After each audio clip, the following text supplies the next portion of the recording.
Good morning. It's my pleasure this morning to welcome Dr. Justin Booth, who is one of our graduating Chief General Surgery residents this year. He's going to be speaking on diverticular disease of the colon. Dr. Booth grew up in Midland, Texas.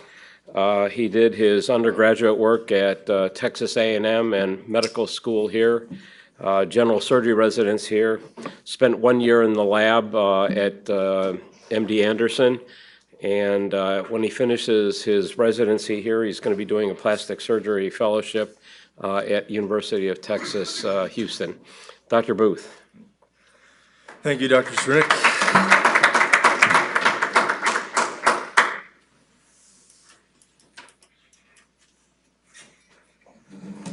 Hopefully one of the graduating chiefs.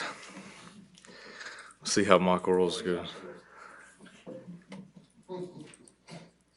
Okay, so today I'll be talking about diverticular disease of the colon. It's something that we all have or will encounter frequently throughout our career. Of no relevant financial interest. So quickly, some definitions. A diverticulum is the outpouching of the wall of, in this case, the colon or whichever visceral structure you're referring to. Diverticulosis just describes the presence of diverticuli, and diverticulitis is inflammation or infection around a diverticulum. A little bit of history. So in the 1700s, it was first described as actually in a pediatric patient with a Meckel's. Then diverticulitis was described closer to the 20th century. And then at the Mayo Clinic, they described resection for complicated diverticulitis in the early 1900s. Back then, this was a very, very unusual disease. Prevalence was about anywhere from 2 to 10%. Depending on the reports. Then with increasing industrialization in the 1960s, prevalence approached 50%, and now in Americans over the age of 60, well over half of the population has diverticulosis. As just discussed, the incidence increases with age. Less than 40, it's very rare to find diverticulosis. At age 60 is closer to a third, and then at age 80, over half of the population has it. And then, interestingly, and this is something I did not know previously, is that the gender prevalence varies with age. So it is much more common for younger males to have diverticulosis. It evens out closer to the 50s and 60s, and then over 70, it's more common in females. And then, according to geography, westernized nations have predominantly left-sided disease. Asia and Africa have predominantly left-sided disease as well, but right-sided disease is more common. 95% of patients have diverticular disease isolated to the sigmoid. About a third have sigmoid diverticuli as well as proximal diverticuli, and only about 4 to 5% have isolated right-sided disease. Prevalence in Asia and Africa is less than 1% overall. In more developed nations, that number is rising. Right-sided disease, as I mentioned, is much more common than in Western nations, but left-sided disease is still more common than right-sided disease. The pathophysiology. So left-sided disease is actually a pseudodiverticulum where the submucosa herniates through the muscularis, and then it's the submucosa covered by serosa. As opposed to a true diverticulum, which we all know contains all layers of the wall. Right-sided diverticuli are more likely to be true diverticuli. And then diverticuli develop in the weak regions of the colon. They run as it runs parallel there, where the vasa recta penetrate the serosa muscularis, and that's where these tend to form. And then as we all know, the law of Laplace, so the pressure in the lumen is inversely proportional to the radius. A sigmoid colon has the smallest radius, making it the highest pressure zone. There's also a process called segmentation, where the segmental muscular contractions of the colon separated into small chambers. So you have areas that have much higher amplitude of pressure than other areas of the colon. So when you have this increased intraluminal pressure, you get herniation, these small herniations of the mucosa and submucosa, and over time this develops into diverticulosis. And this was brought up in the 70s by Painter, and he was also the one who suggested that high fiber diet may prevent this by creating more stool bulk, creating a larger diameter colon, and less vigorous segmentation. So factors associated with diverticular disease, low fiber diet is one that is well known to most of us. It's been difficult to actually prove this scientifically, but it's suggested in pretty much every study that's looked at it. It also correlates with the geography. Western diet is low in fiber, high prevalence of diverticulosis versus the opposite for African diet. Obesity, particularly in young males, has also been found to be a significant risk factor for diverticular disease, as well as lack of physical activity.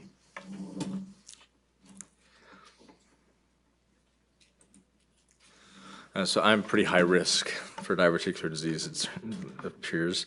So the natural history of diverticulosis, most papers quote about 75 to 80%. I've seen some more recently that describe not up to 95% are asymptomatic.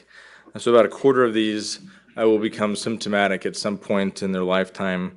But of the 25 to 30% who do become out of all patients with diverticulosis, about 5 to 15% will present with bleeding, and about twice that for diverticulitis.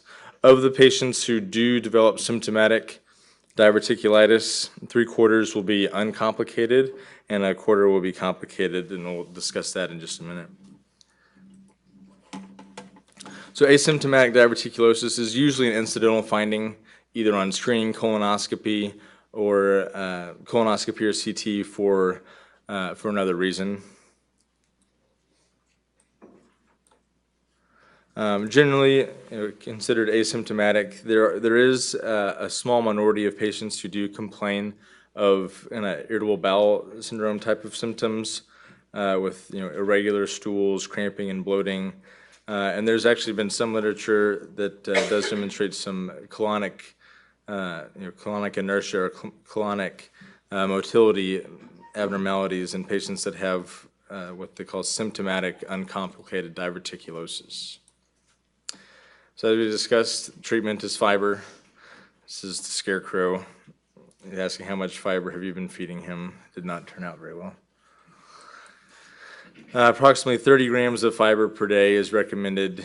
Difficult to get this with diet alone.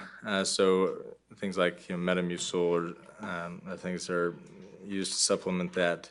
And avoiding fruits with seeds and nuts, things of that nature, is a myth.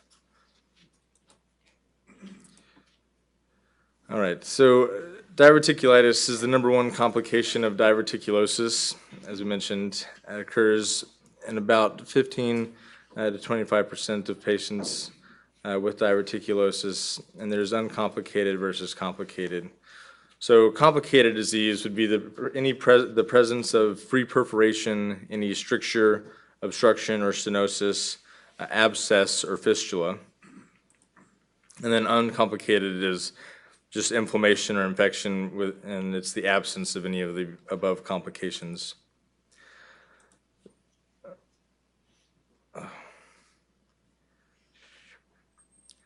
I apologize. I think that I loaded up the wrong talk. This one froze up on me, and I saved it. Shoot. I'm sorry.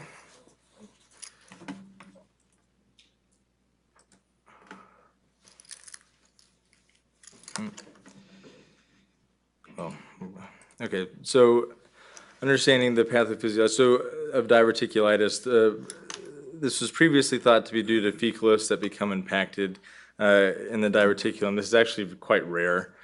More common, or what is more now the accepted pathophysiology, is that you have increased pressure, erosion of the diverticular wall, that leads to inflammation and focal necrosis within the diverticulum that leads to micro or macroscopic perforation, typically microscopic, and that's where you get uncomplicated disease. And these microperforations are typically walled off by the mesentery pericolonic fat, and inflammation is typically pretty mild. The classic history in a patient with diverticulitis is going to be increasing, a crescendo quality of pain, typically located in the left lower quadrant, several days, and then they may develop fever. Associated symptoms, nausea and vomiting is common.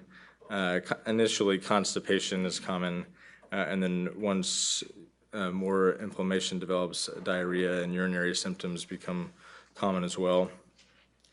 Right-sided diverticulitis, uncommon, but tends, as you would expect, to produce right lower quadrant abdominal pain. It can be difficult to distinguish this from appendicitis, and as you would expect, it's more common in patients with right-sided disease. And then another thing to consider is sigmoid redundancy, which is not uncommon. So anywhere where there's sigmoid, if there's sigmoid diverticulitis, may manifest pain and tenderness in this area. On physical examination, the patient may have a low-grade fever. And about a fifth of cases, it's reported that a pseudomass can be palpated in the left lower quadrant. The tenderness is usually moderate without peritonitis, although a quarter of patients will present with focal or diffuse peritonitis. Labs typically would show a mild leukocytosis, although this is only present in about half of patients. Uncomplicated diverticulitis can be diagnosed clinically and typically is in the outpatient setting with primary care physicians. But imaging is often performed to rule out other causes of acute abdomen. This is related to the presentation of the patient, obviously, and also helps to determine the severity of the diverticulitis. So radiographic findings. This is the Hinchey classification that's familiar to most of us. So Hinchey 1, pericolic abscess or phlegmon. Hinchey 2 is a pelvic intra-abdominal retroperitoneal abscess. Hinchey 3 is purulent peritonitis, and 4 is feculent peritonitis. And there's been several modifications of the Hinchey classification. This is mainly the results of improved imaging, but fairly common is the modified Hinchey classification that was described by Shear that breaks down Hinchey 2 disease into a distant abscess that's amenable to drainage versus 2B, which is a fistula. And then these are just some CT images of the various Hinchey classifications. So the management of uncomplicated diverticulitis includes bowel rest or release restriction, clear liquids for 2 to 3 days, and advanced diet as tolerated. Patients who can initially tolerate clears and oral antibiotics are typically treated as an outpatient. And then the role of antibiotics for uncomplicated diverticulitis is the standard. Antibiotics are the standard of care. But the recent literature has suggested that there may not be as much benefit to antibiotics as we thought. Particularly the Europeans have produced quite a bit of literature recently arguing against giving antibiotics to all patients with uncomplicated diverticulitis. And the Association of Gastroenterologists has also recommended selective use. The Society of Colon and Rectal Surgeons still recommends antibiotics for all cases of uncomplicated diverticulitis. Coverage of fecal flora, gram-negative rods, anaerobes is typically, in a PO form is augmentin or cyprill flagell. Parenteral form is, cefepime and flagell or zosyn. So then monitoring the clinical course, the pain should gradually improve over 2 to 3 days, as well as normalization of the fever curve and tolerance of oral intake. If the symptoms deteriorate or fail to improve within about 3 days, it's time to reimage and consider operative therapy as the patient has failed medical management. Once the episode of diverticulitis has resolved, high fiber, high liquid diet is recommended. And then follow-up colonoscopy in 6 weeks is still the standard of care. This is also being challenged. Certainly the Society of Colorectal Surgeons recommend follow-up colonoscopy for first episode of diverticulitis, or any patient who is at increased risk of having malignancy, or any patient that has not had a recent colonoscopy. If they have, a flex sig and barium enema is a reasonable alternative. And the purpose of this is exclude cancer, exclude an ischemic event or inflammatory bowel disease, and also examine the extent of the diverticular disease.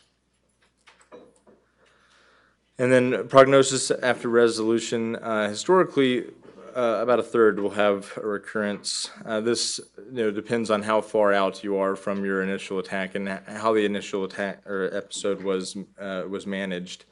More recent literature for uncomplicated disease suggests that overall recurrence is about 13 to 23%, and then subsequent attacks increases the risk of having future attacks after that, although about 5% or so will have a subsequent complicated disease or need for emergency operations. So typically the first episode is the most virulent. So when to offer an elective resection. So classically the teaching is after the second episode. This is not necessarily true. Much of the literature now suggests that diverticulitis is not a progressive disease. As I mentioned, the first attack is typically the most virulent. And most patients who present with complicated disease do so with their first attack. If you present with uncomplicated disease, it's very unlikely that future recurrences will be complicated. The Society of Colorectal Surgeons does recommend elective resection after the first episode of complicated diverticulitis. Complicated disease behaves differently. Recurrence is higher, as high as 40%, and recurrence may be as or more severe than the initial episode. Special considerations to recommend elective resection after the first attack.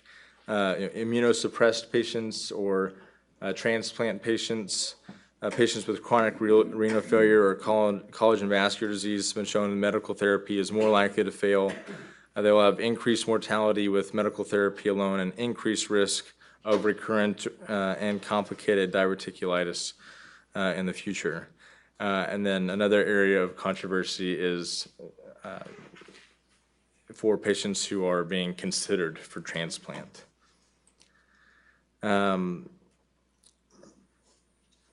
So complicated diverticulitis or with formation of an abscess or Hinchey 2 or 2A occurs in about 15 to 20%. This is the most common presentation of complicated disease. Percutaneous drainage is the typical treatment for this, or just antibiotics alone, and allows to avoid a Hartmann's procedure. So small abscesses less than about 3 or 4 centimeters can be treated with antibiotics alone.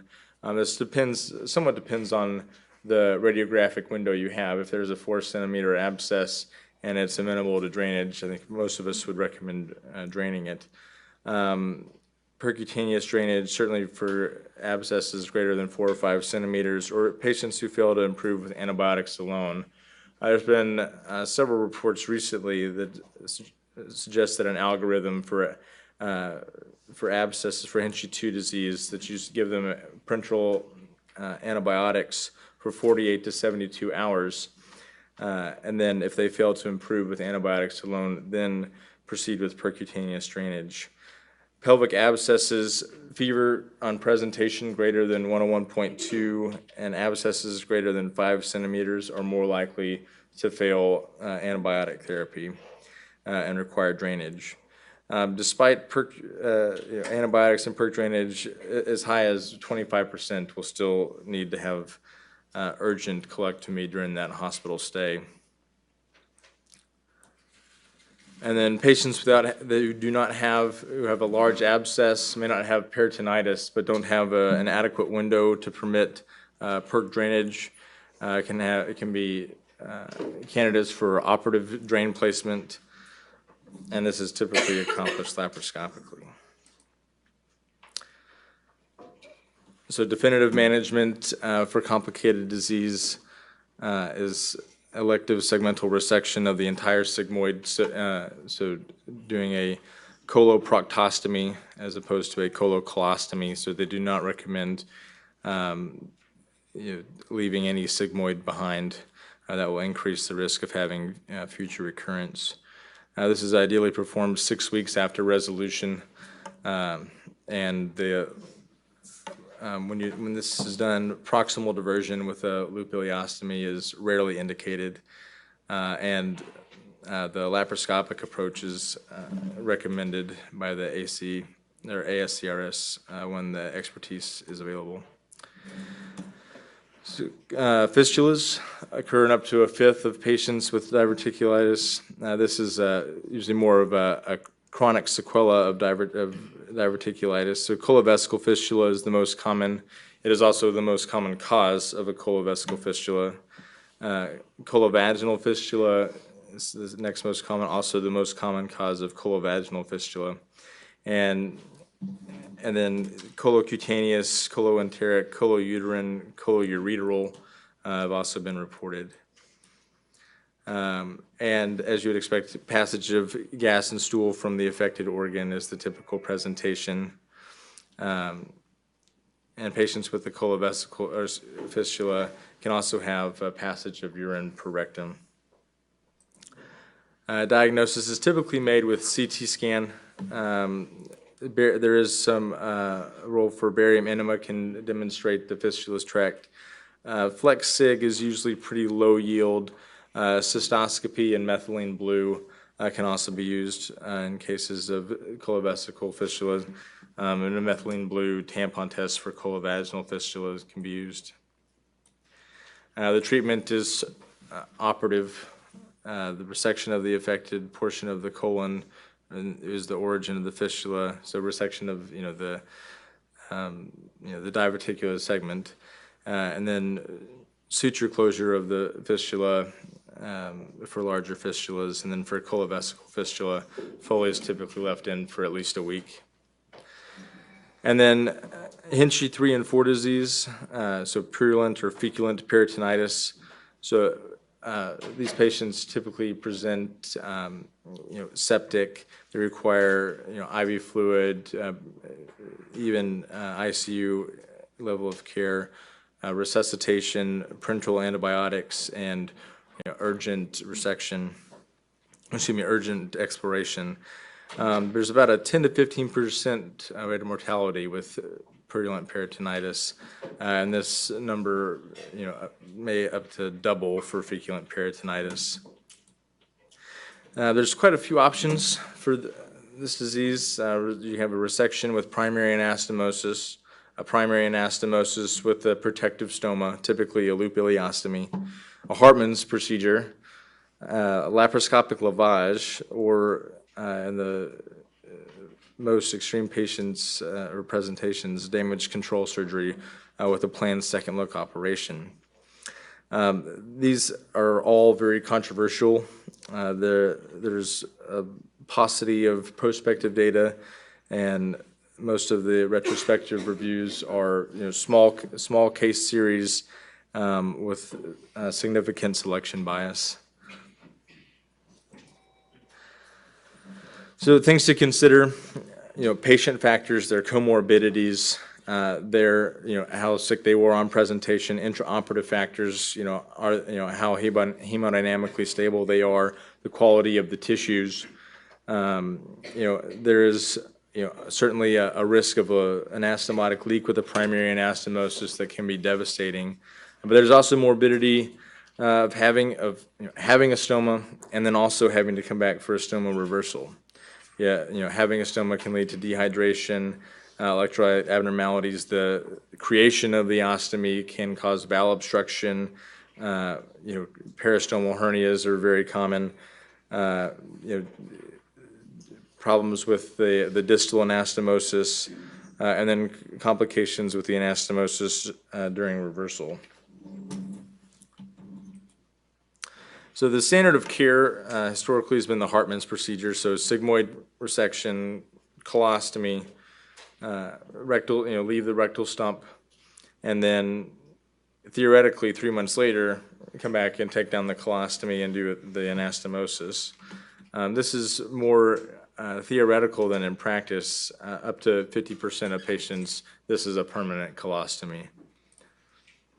So there's been quite a bit of literature recently, trying to avoid a Hartmann's, and so that's most of the surgical literature on diverticulitis over the last decade or so has been on Hinchey 3 and 4 disease. What's the best way to avoid a Hartmann's procedure? There's not been any randomized controlled trials until this one. This was, I think, one of the first that compared a primary anastomosis with a protective loupiliostomy versus a Hartmann's procedure for Hinchey 3 or 4 disease, and favors the primary anastomosis with a loupiliostomy even for Hinchey 4 disease. The study was actually stopped early. The interim safety analysis found that the Hartmann reversal had significantly more complications than an ileostomy reversal, and 90% of their ileostomies were reversed as opposed to 57% of the Hartmann's, and that's actually at the upper end of what's reported in the literature for reversing a Hartmann's. And then most would not recommend, I haven't seen much literature recommending a primary anastomosis for feculent peritonitis. There are quite a few papers that compare primary anastomosis versus a primary anastomosis with a diverting ostomy for Hinchey 3 disease. These are all pretty small series, mostly retrospective, that quote similar complication rates, including leaks. Although diverting ostomy does seem to lessen the sequela of a leak. But there's no randomized controlled trials, and as I mentioned, these are all have significant selection bias. Well, and then there's laparoscopic lavage, which is gaining some popularity, mainly in Europe and then in some centers here, including downtown San Antonio. But most of the literature on laparoscopic lavage for Hinchey 3 and 4 disease is pretty low quality evidence, retrospective, again, small case numbers. There's I think three or four ongoing randomized controlled trials. There's the ladies trial, the Delayla trial. I think they're all female names that are being done over in Europe. This one so far is recruited. This was just reported a couple months ago in Annals. So far they have 83 patients.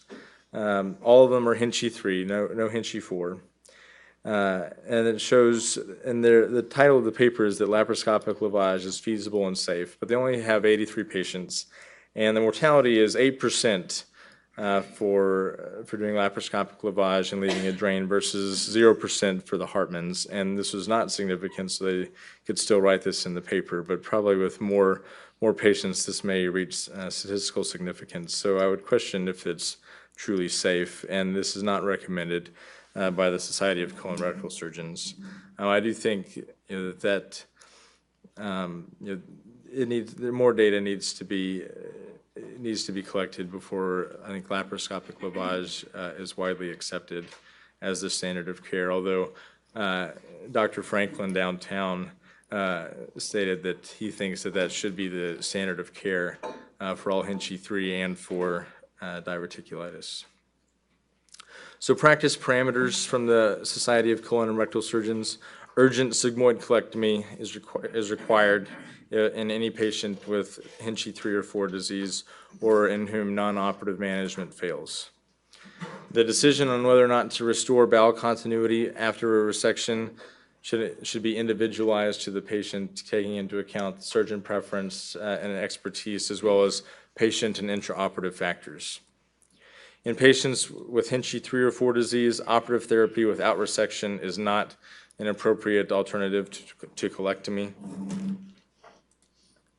And the extent of elective resection should include the entire sigmoid colon with healthy margins of colon and rectum, and a leak test of the anastomosis should be performed.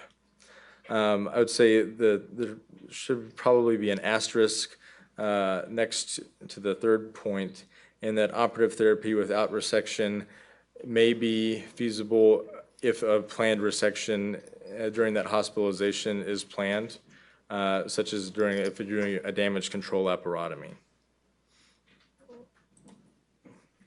And then diverticular bleeding. So this is a unique subset of diverticular disease that in most would consider right-sided disease as a completely separate entity than left-sided disease.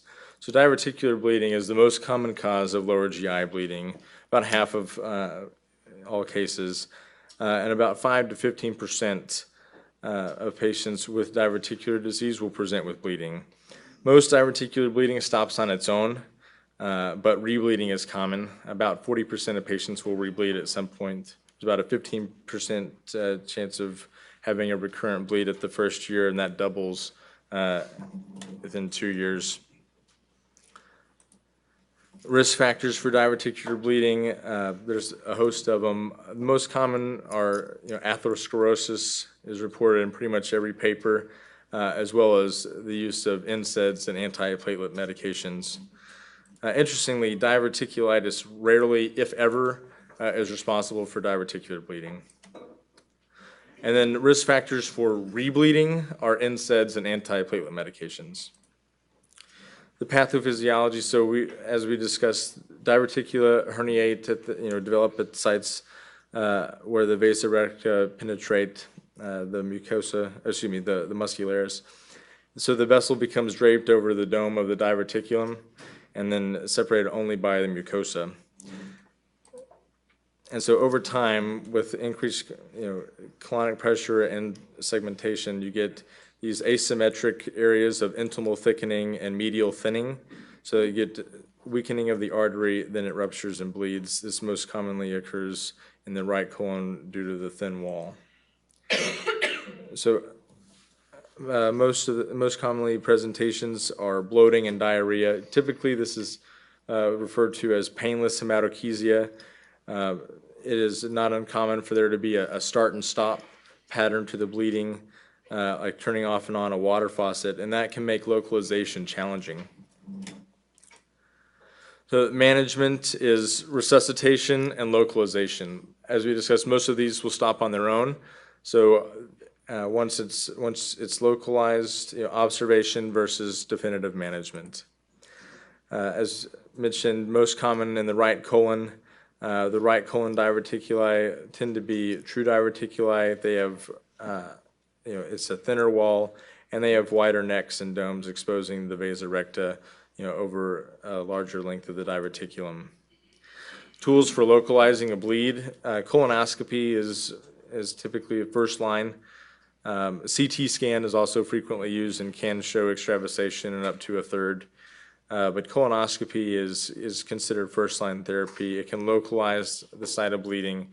It offers possible therapeutic intervention with cautery, application of clips, injection of epinephrine or vasopressin, but the colonoscopy is limited. You can do a rapid prep, but even then, brisk bleeding is going to make it difficult to identify the bleeding source or if there's no active bleeding, you just see clots in all the diverticula. So another tool can be a tagged red blood cell scan. Extremely sensitive, not particularly helpful though, because there's no therapeutic benefit, and it's only going to show you a regional localization. Angio is another tool frequently used, particularly if colonoscopy fails, or if a CT scan is obtained and there's active extravasation. You do need to have brisk active bleeding, about a cc a minute, in order for that to identify the source. Again, because of that, it's only about 40%, 30 to 45% sensitive. But if there is brisk enough bleeding, it approaches 100% specificity, and it offers a therapeutic application with embolization. There is a 20% risk of intestinal infarction that's reported associated with angio. This has been shown to be reduced if the colonoscopy can identify the area of bleeding and place clips that can be seen on fluoroscopy. So this slide just kind of summarizes. So colonoscopy and angio have the advantage of localization and therapeutic benefit, but you must have bleeding for angio. Don't want very much bleeding with colonoscopy, or you won't be able to see it. But you do need some, or you'll just see a bunch of clots in the diverticuli. And then for a tagged red cell scan, is useful in that it's very sensitive, but it only localizes the disease or the bleeding regionally, and it must be performed during active bleeding and offers no therapeutic benefit. There's another option prior to subtotal colectomy. It's a therapeutic barium enema, which has been reported mainly. Most of this literature comes from Japan, which has a higher incidence of diverticular bleeding than the United States. But so they basically just impact the entire colon up to the cecum with barium, and then turn the patient in prone supine decubitus every 20 minutes, and this seems to stop the bleeding with some success. About 40% of patients who were not able to obtain hemostasis with colonoscopy achieved cessation of hemorrhage with a barium enema. The mechanism is not very well understood, if it's a tamponade effect or if the actual barium sulfate has a hemostatic action. There is a risk of perforation, about 1% risk of perforation with this. But as mentioned, there's not a lot of reports in the literature, and this offers no localization. This is just employed if the other methods have failed. So the role for surgery for diverticular bleeding, if the patient is stable and the source has been localized but it's been unable to be controlled, then a segmental resection can be offered. This can even be done laparoscopically. There is a rebleeding rate of anywhere from 0 to 14%.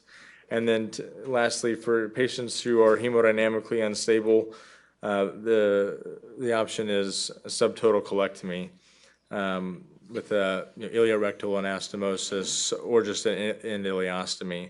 Typically, these patients are very sick, and so endoileostomy is typically what's done in that instance. There is a very high morbidity and mortality, obviously, to this operation, but the rebleeding rate is 0.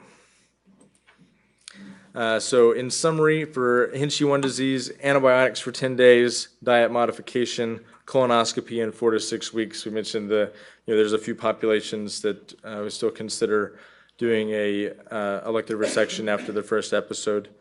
For Hinchey 2 disease, IV antibiotics. If the abscess is large enough, then perc drain it. diet modification, colonoscopy in 4 to 6 weeks, followed by an elective resection, and this is typically without a protective stoma. For Hinchey 3 and 4 disease, resuscitate and explore them. Is the rule for 99% of cases. There is, there are patients that aren't are stable, not septic with Hinchey 3 or possibly 4 disease, but that's the exception rather than the rule.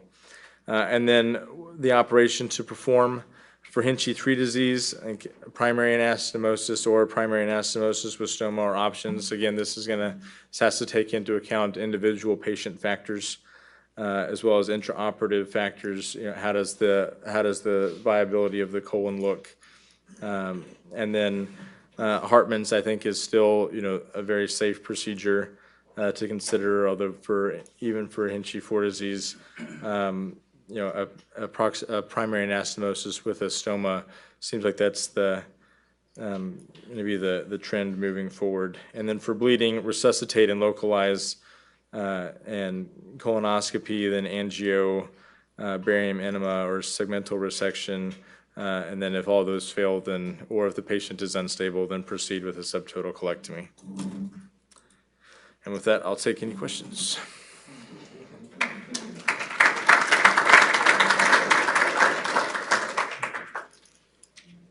Yes, sir. That was a nice job.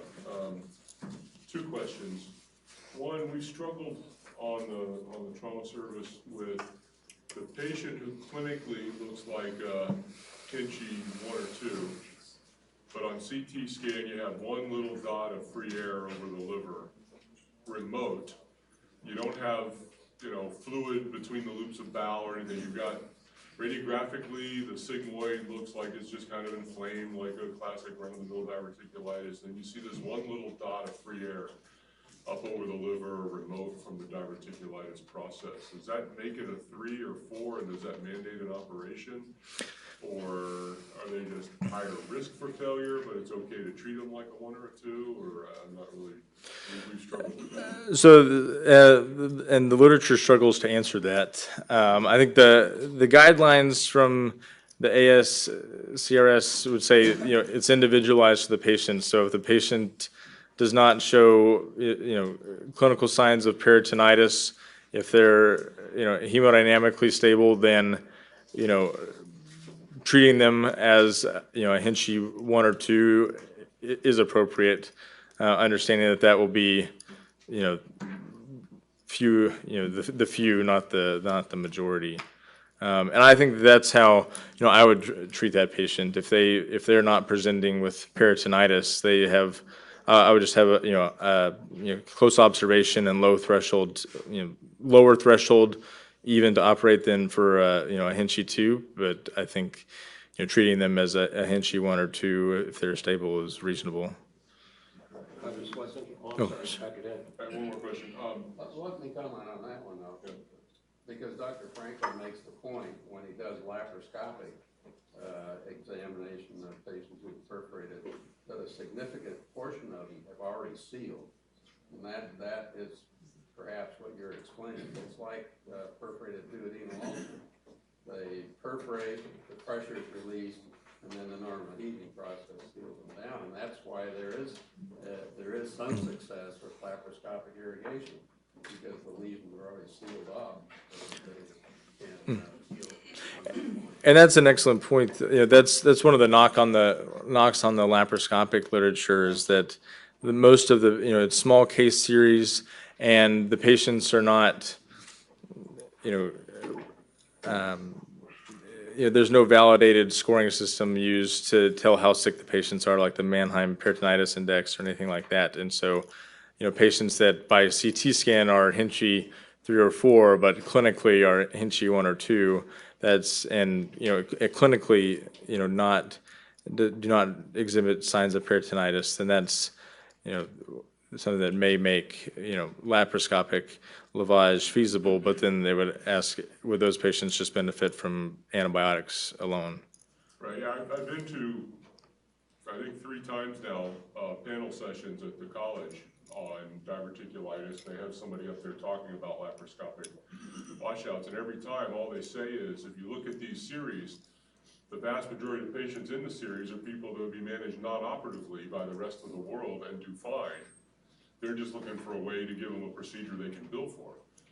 And that it's basically mentioned only to be condemned is the statement I keep hearing over and over and over again when I go to national meetings trying to learn about laparoscopic irrigation, because we've got two people here in town that are very high on it and trying to push us to do more of it. And so I keep wanting to learn about it, and every time I hear it at a national meeting, they say this is mentioned only to be condemned. So I, I'm not a fan personally at this point. My other question is the colostomy versus ileostomy takedown data. If you looked at it a different way, 50% of the people with colostomies never come back for their takedown. That's because they're happy and satisfied, or they're elderly and marginally ambulatory and maybe are better with a colostomy than sitting in their own stool or something like that. And so I don't think that data in and of itself is an argument for doing more ileostomies. The fact that 94% of people come back to have their ileostomy taken down means they're miserable with their ileostomy. And so I think the way I read that literature is, in the right patient, you don't have to apologize for doing a Hartmann's. There are people out there saying that doing a Hartmann's procedure is something that should be of historical interest only and should never be done again. And I just don't think that's true when you get the nursing home patient that's marginally ambulatory, or somebody that is on almost in damage control type physiology, that sort of thing, but not quite, and you can actually do the whole operation at that time, and your job is just to get them out of the hospital and stay alive. I don't think we need to be as critical of the Hartmann's as some people are.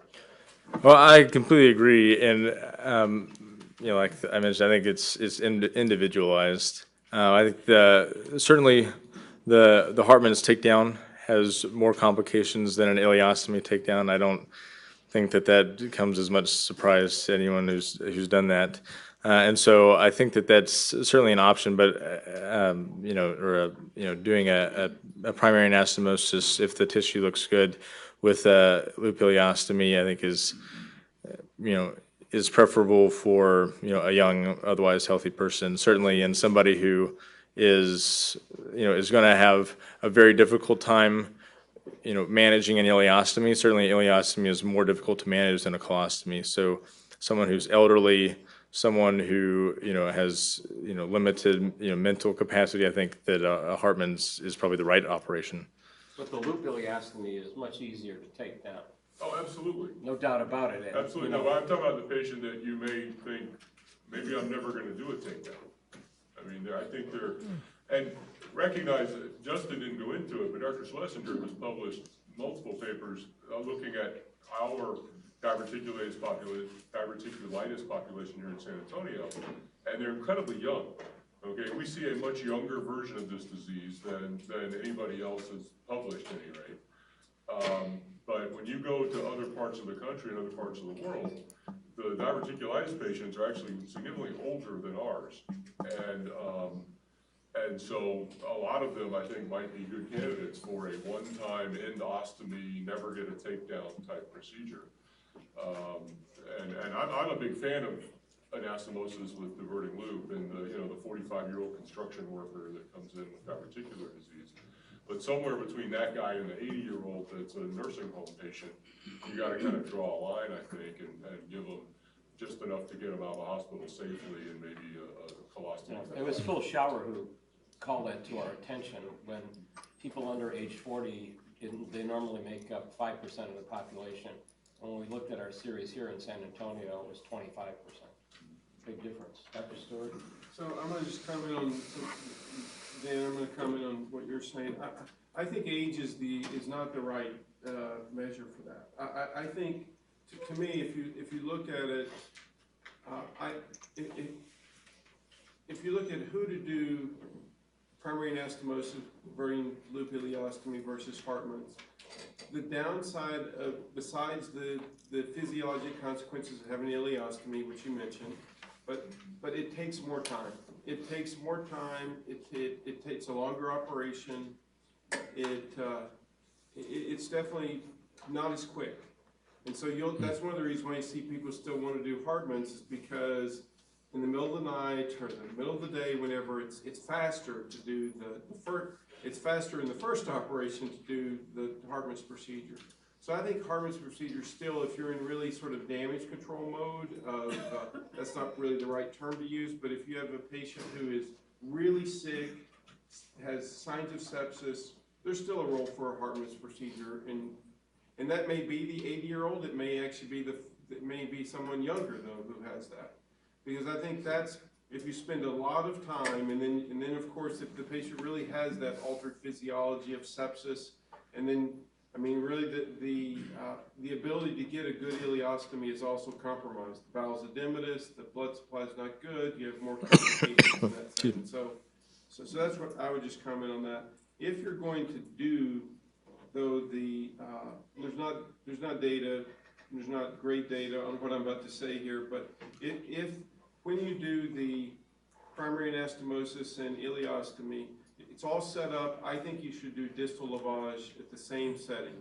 If you do that same operation where you pull up a loop ileostomy, do primary anastomosis, and the rest of the colon is filled with stool, and you have an anastomotic leak, you still have all the consequences of that. Whereas if you've got the loop already pulled up, you've got the patient up in stirrups, it takes an extra 10 or 15 minutes to go ahead and get rid of all the stool in the colon, and then if there's a leak, there's really not all that fecal contamination that happens.